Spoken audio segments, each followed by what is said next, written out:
Umawi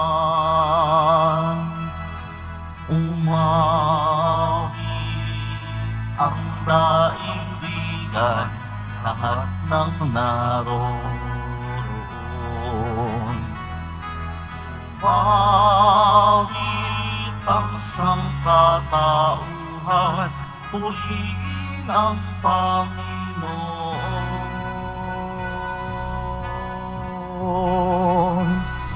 Papuri sa kataasan, siya'y papurihan, Diyos ang lahat. Papuri sa kataasan, siya'y papurihan, ngayon at magpakailanman.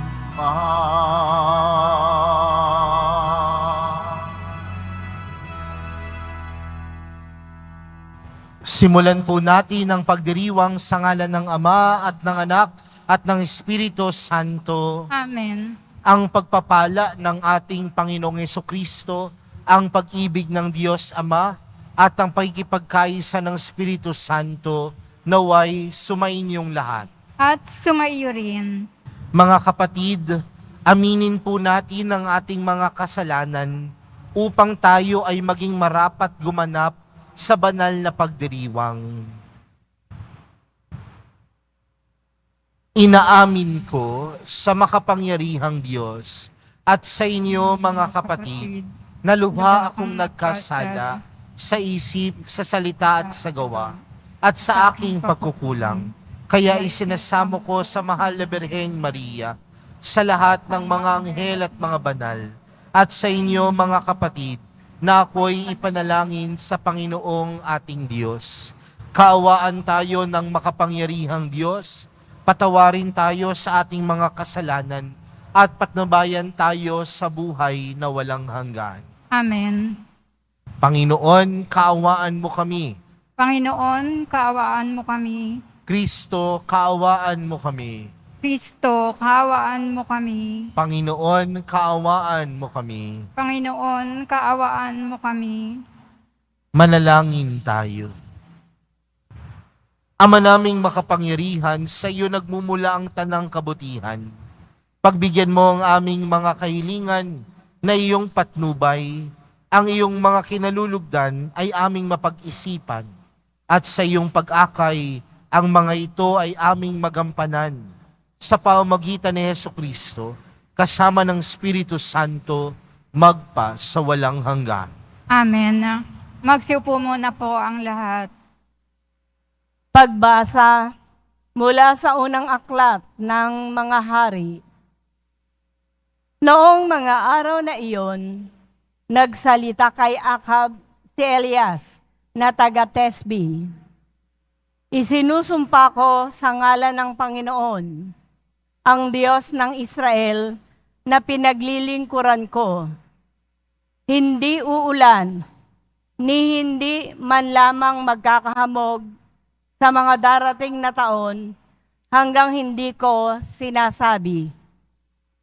Pagkatapos, sinabi ng Panginoon kay Elias, umalis ka rito at magtago ka sa batis ng Karit, sa silangan ng Hordan. Makakainom ka ng tubig sa batis, at may inutusan akong mga uwak na maghahatid sa iyo ng pagkain. Gayon nga ang ginawa niya. Lumakad siya at nanirahan sa may batis ng Karis, sa silangan ng Hordan. Umaga't hapon, may mga uwak na nagdadala sa kanya ng pagkain. Sa batis naman, siya umiinom. Ang salita ng Diyos. Salamat sa Diyos. Sa pangalan ng may kapal, tayo ay tinutulungan. Sa pangalan ng may kapal, tayo ay tinutulungan. Sa gawin ng bundok, tumitingin ako. Saan manggagaling ang aking saklolo? Ang hangad kong tulong sa Diyos magmumula. sa Diyos na lumikha ng langit at lupa. Sa pangalan ng may kapal, tayo ay tinutulungan. Huwag sana akong bayaang mabuwal. Handang lagi siya sa pagsasanggalang. Ang tagapagtanggol ng bayang Israel, hindi natutulog at palaging gising. Sa pangalan ng may kapal, tayo ay tinutulungan. Ang Diyos na Panginoon, siyang magbabantay, laging nasa piling upang magsanggalang. Di ka magdaramdam sa init ng araw, kung gabi ay di ka sasaktan ng buwan. Sa pangalan ng may kapal, tayo ay tinutulungan. Sa mga panganib, ika'y ililigtas. Nitong Panginoon, siyang mag-iingat. Saan man naroon, ikaw iingatan. Di ka maaano kahit na kailan. Sa pangalan ng may kapal, tayo ay tinutulungan. Magsitayo na po ang lahat.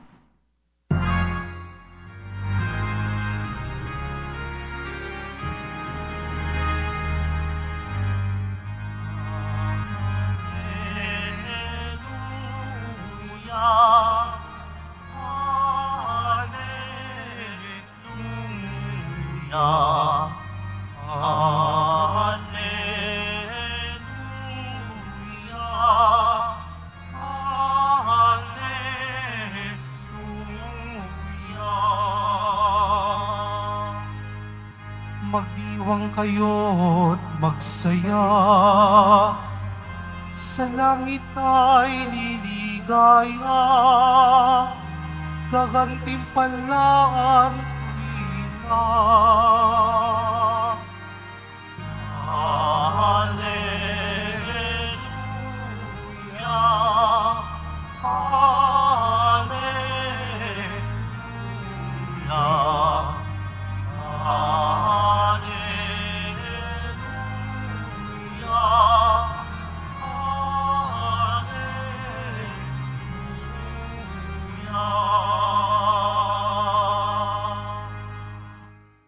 Sumainyo ang Panginoon. At sumayo rin. Ang mabuting balita ng Panginoon ayon kay San Mateo. Papuri sa iyo, Panginoon. Noong panahong iyon, nang makita ni Jesus ang napakakapal na tao, umahon siya sa bundok. Pagkaupo niya'y lumapit ang kanyang mga alagad at sila'y tinuruan niya ng ganito. Mapalad ang mga aba na wala nang inaasahan kundi ang Diyos, sapagkat makakasama sila sa kanyang kaharian. Mapalad ang nahahapi sapagkat aaliwin sila ng Diyos.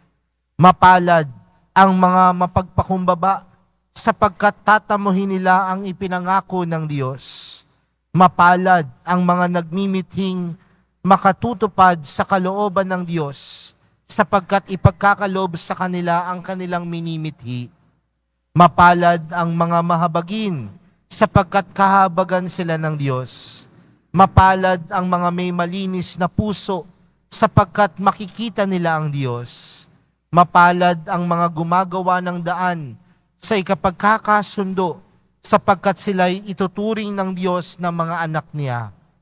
Mapalad ang mga pinag-uusig dahil sa kanilang pagsunod sa kalooban ng Diyos, sapagkat makakasama sila sa kanyang kaharian. Mapalad kayo kapag dahil sa aking inaalimura kayo ng mga tao, pinag-uusig, pinagwiwikaan ng lahat ng uri ng kasamaan na pawang kasinungalingan. Magdiwang kayo at magalak, sapagkat malaki ang inyong gantimpala sa langit. Gayon din ang ginawa ng mga tao sa mga propetang nauna sa inyo. Mga kapatid, ang mabuting balita ng Panginoon. Pinupuri ka namin, Panginoong Hesukristo. Magsiupo muna po ang lahat. Magandang tanghali po sa inyong lahat. Mga kapatid, sa atin pong ibanghelyong napakinggan para sa araw na ito, nakita natin si Jesus na nagbibigay ng kanyang sermon sa bundok. Sa Ingles, tinatawag po natin tong Sermon on the Mount. At sa pagbibigay ng sermon ng Panginoon, sa pagbibigay turo ng Panginoon, si Jesus, ibinanggit niya sa atin yung tinatawag nating Beatitudes. At kung titingnan po natin ang turo ng Panginoon, tila kabaliktaran sa itinuturo ng mundo. Tinuturo ng Panginoon ang pagiging mapalad. Kapag tanungin ko po ba kayo sa mga oras na ito, ano po ba ang pagkakaintindi natin sa pagiging mapalad sa panahon natin ngayon? Marahil ang sasabihin ng isang tao, Father, mapalad ang taong yan dahil marami siyang pera. Mapalad ang taong yan kasi nakukuha niya ang lahat ng gusto niya. Mapalad ang taong yan kasi makapangyarihan siya. Dahil sa panahon natin ngayon, mga kapatid, ang tunay na mapalad, nakikita kung ikaw ay may ari-arian, kung ikaw ay may kapangyarihan, kung ikaw ay namumuhay sa karanyaan, at kung ikaw ay namumuhay na puno ng kaperahan. Yaan ang pagiging mapalad. Pero tila kabaliktaran sa itinuturo ng Panginoon. Bakit? Dahil sabi ng Panginoon, sino ang mga mapapalad? Ang mga aba, ang mga nahahapis, ang mga mapagpakumbaba, ang mga nagmimithing makatupad sa kalooban ng Diyos. Dahil ang tunay na mapalad ay hindi lamang pagkakaroon ng bagay na panandalian. Bagkus ang tunay na mapalad ay pagpapaalala sa atin na ang buhay natin ay hindi panandalian, bagkus ang buhay natin nakatuon sa buhay sa kalangitan. Kaya nga kung ang buhay mo ay puro na lamang pag-iisip sa kayamanan, kapangyarihan, ari-arian at karangyaan, tandaan mo ito'y panandalian lamang. Ito yung mga bagay na hindi mo kayang bitbitin sa iyong buhay sa kabila. Pero ang tunay na mapalad na itinutukoy ng Panginoon, kung ikaw ay namumuhay ng may kababaan ng loob, ikaw ay namumuhay ng tama, ikaw ay namumuhay ng mabuti, ikaw ay namumuhay ng naayon sa kagustuhan ng Diyos. Yaan ang tunay na mapalad. Kaya nga, mga kapatid, marahil ipinapaalala sa atin ng Panginoon sa araw na ito, na kapag tayo ay nakakita ng isang taong tunay na mapalad, wag lang nating tingnan, mapalad siya dahil mayaman siya. Mapalad siya dahil may kapangyarihan siya. Mapalad siya kasi malaki yung bahay niya. Kundi masabi natin, ang taong yan mapalad kasi namumuhay siya ng tapat. Namumuhay siya ng may pagpapakumbaba. Namumuhay siya ng tama.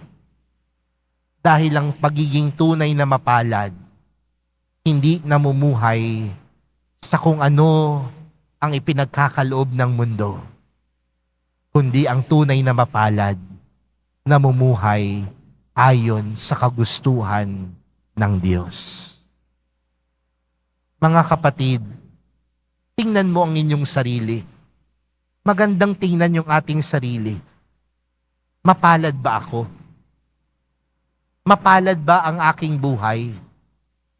Am I truly blessed? Dahil namumuhay ako na naayon sa kagustuhan ng Diyos? O namumuhay ako na naayon sa kagustuhan ng mundo?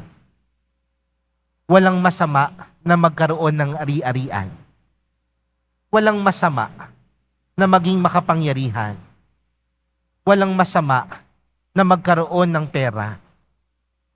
Pero kung ang mga bagay na ito ang umahad lang sa atin upang makita ang tunay na pagiging mapalad, baka mali ang ating pag-intindi na ang tunay na pagiging mapalad hindi kung ano ang binibigay ng mundo, kundi kung paanong mamuhay na naayon sa kagustuhan ng Diyos.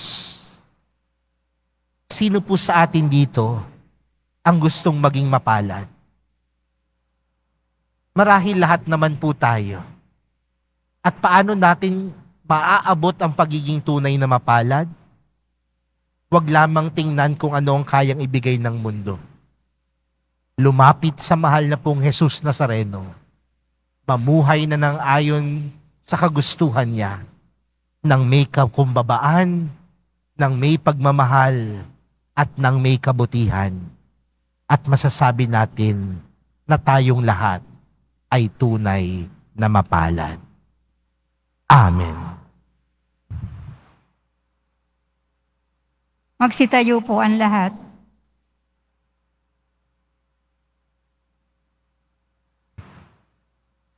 Minamahal kong mga kapatid, ang kaligayahan ang pinakamahirap na makamit sa lahat ng mga hinahangad ng tao.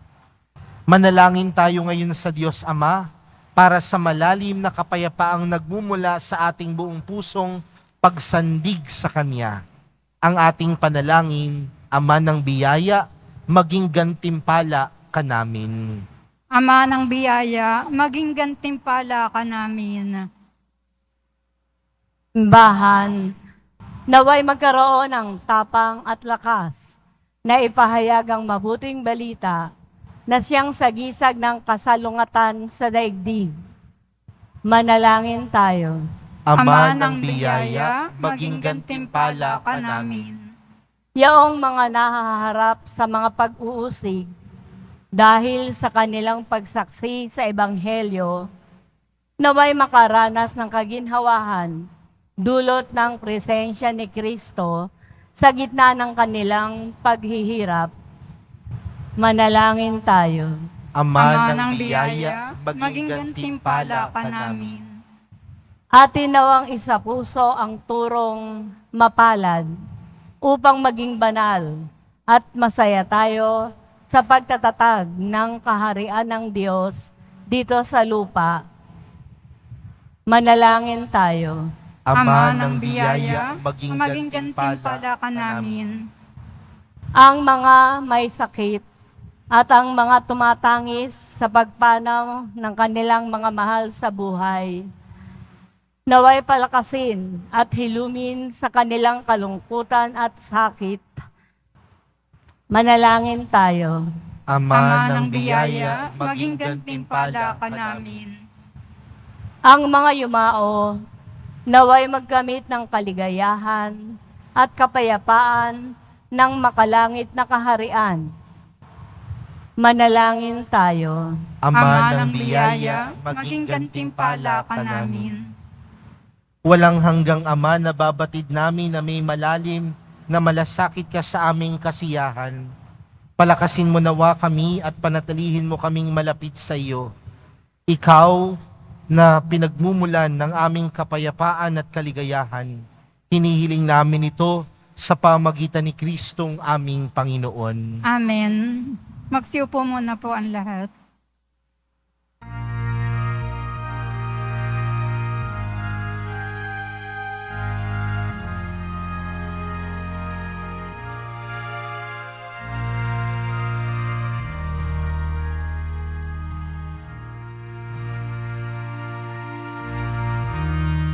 Aming alay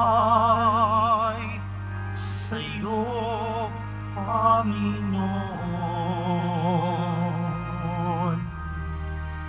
Ang tinapay at alak na iyong kaloob upang gunitain ang iyong buhay na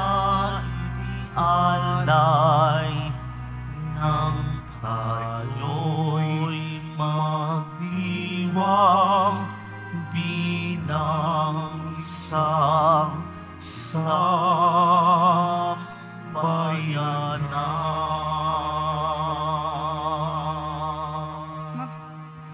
Magsitayo na po ang lahat.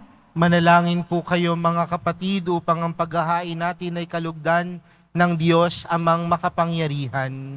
Tanggapin nawa ng Panginoon itong paghahain sa iyong mga kamay, sa kapurihan niya at karangalan, sa ating kapakinabangan at sa buong sambayanan niyang banal. Ama naming lumikha, tunghayan mo at kalugdan ng paglilingkod na aming ginagampanan upang ang aming inihahain ay iyong marapatin at ang aming pag-ibig ay iyong pag-alabin sa pamamagitan ni Jesucristo kasama ng Espiritu Santo magpa sa walang hanggan. Amen. Sumainyo ang Panginoon. At sumaiyo rin. Itaas sa Diyos ang inyong puso at diwa. Tinaas na namin sa Panginoon. Pasalamatan natin ng Panginoong ating Diyos. Marapat na siya ay pasalamatan. Ama naming makapangyarihan, tunay ngang marapat na ikaw ay aming pasalamatan.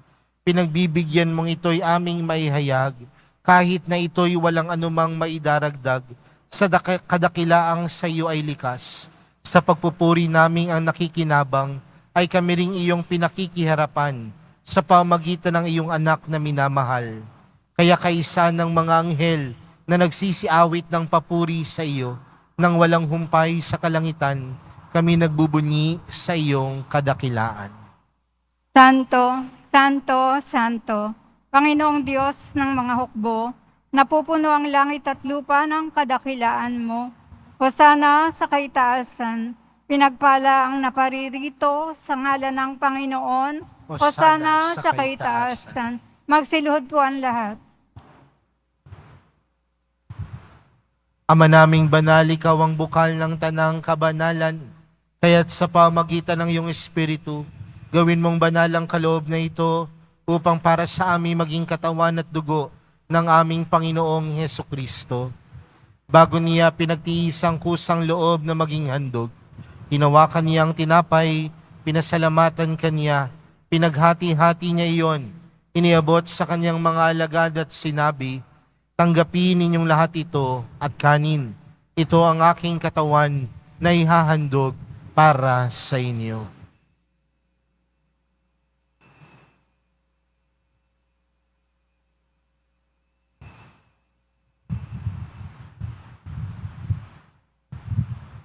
Gayon din naman noong matapos ang hapunan, hinawakan niya ang kalis. Muli kaniyang pinasalamatan. Iniabot niya ang kalis sa kaniyang mga alagad at sinabi, tanggapin ninyong lahat ito at inumin. Ito ang kalis ng aking dugo, ng bago at walang hanggang tipan. Ang aking dugo na ibubuhos para sa inyo at para sa lahat, sa ikapagpapatawad ng mga kasalanan. Gawin niyo ito sa pag-alala sa akin.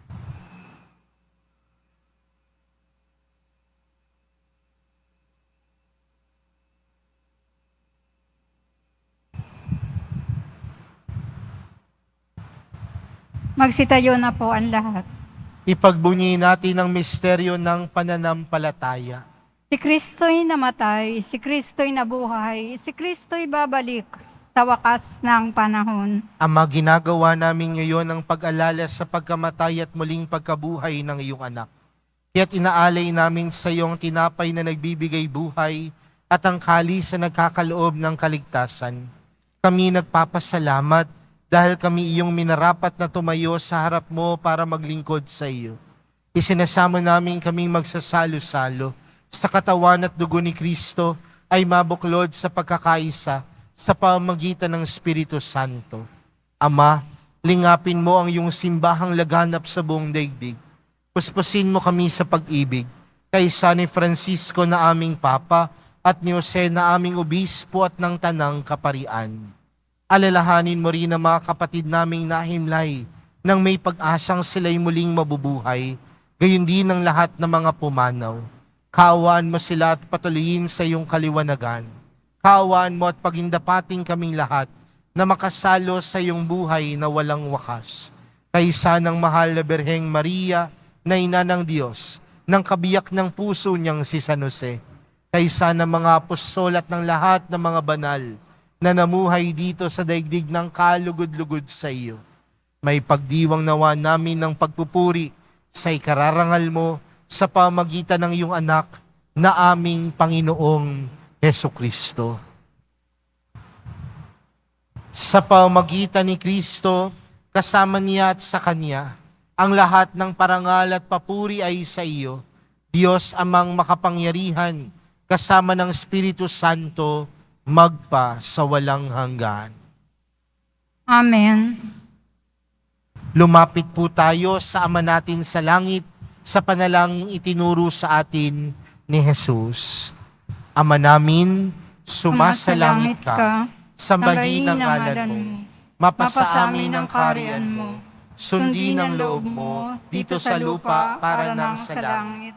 Bigyan mo kami ngayon ng aming kakanin sa araw-araw at patawarin mo kami sa aming mga sala para ng pagkapatawad namin sa nagkakasala sa amin. At huwag mo kami pahintulot sa tukso at iadya mo kami sa lahat ng masama. Hinihiling po namin kami adya sa lahat ng masama, pagkalooban ng kapayapaan araw-araw, iligtas sa kasalanan at ilayo sa lahat ng kapahamakan, samantalang aming pinananabikan ang dakilang araw ng pagpapahayag ng tagapagligtas naming si Hesukristo. Sapagkat iyo ang kaharian at ang kapangyarihan at ang kapurihan magpakailanman. Amen. Panginoong Hesukristo, sinabi mo sa iyong mga apostol, kapayapaan ang iniwan ko sa inyo, ang aking kapayapaan ang ibinibigay ko sa inyo. Tunghayan mo ang aming pananampalataya at huwag ang aming pagkakasala. Pagkalooban mo kami ng kapayapaan at pagkakaisa ayon sa iyong kalooban, kasama ng Espiritu Santo, magpa sa walang hanggan. Amen. Ang kapayapaan ng Panginoon ay laging sumainyo. At sumaiyo rin. Magbigayan po kayo ng kapayapaan sa isa't isa. Kordero ng Diyos na nag-aalis ng mga kasalanan ng sanlibutan, maawa ka sa amin. Kordero ng Diyos na nag-aalis ng mga kasalanan ng sanlibutan, maawa ka sa amin. Kordero ng Diyos na nag-aalis ng mga kasalanan ng sanlibutan, ipagkaloob mo sa amin ang kapayapaan. Tayo po'y magsiluhod.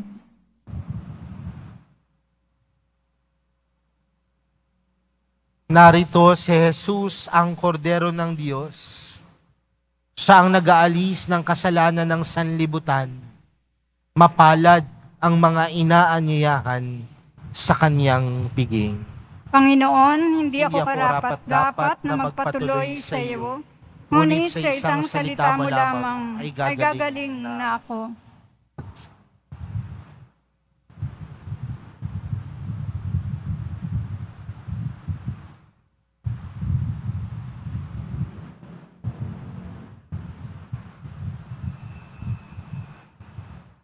Para po sa lahat ng tatanggap ng banal na komunyon, sasagot po tayo ng amin pagkasabi ng pari o ng lay minister ng katawan ni Kristo. At isubo agad sa bibig bago umalis sa harapan ng pari o ng lay minister. Sumunod po tayo.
Magsitayo na po tayong lahat.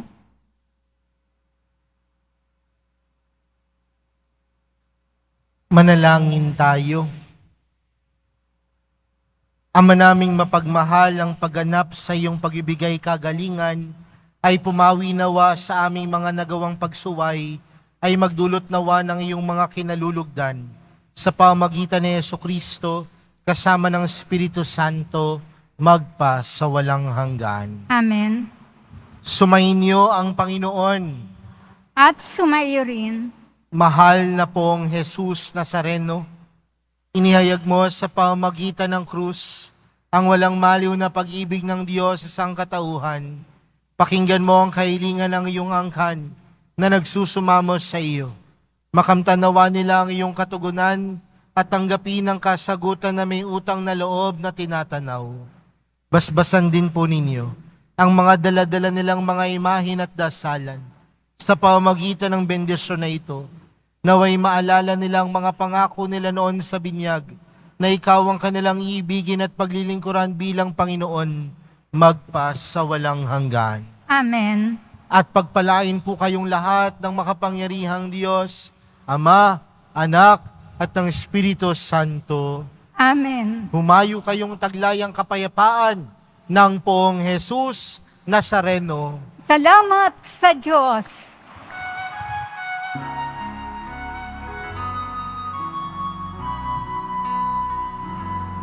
Nuestro Padre Jesus Nazareno, sinasamba ka namin.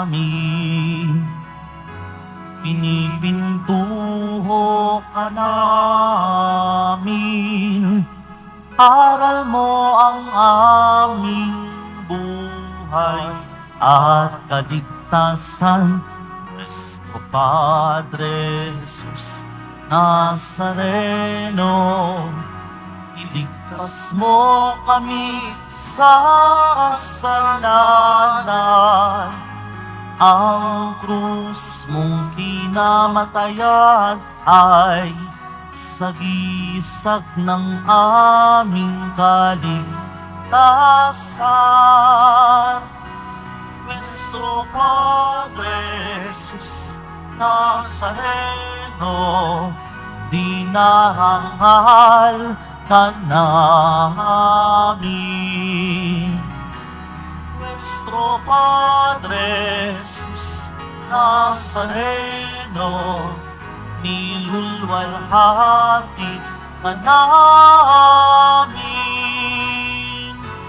Nuestro Padre Jesus Nazareno, dinarangal ka namin.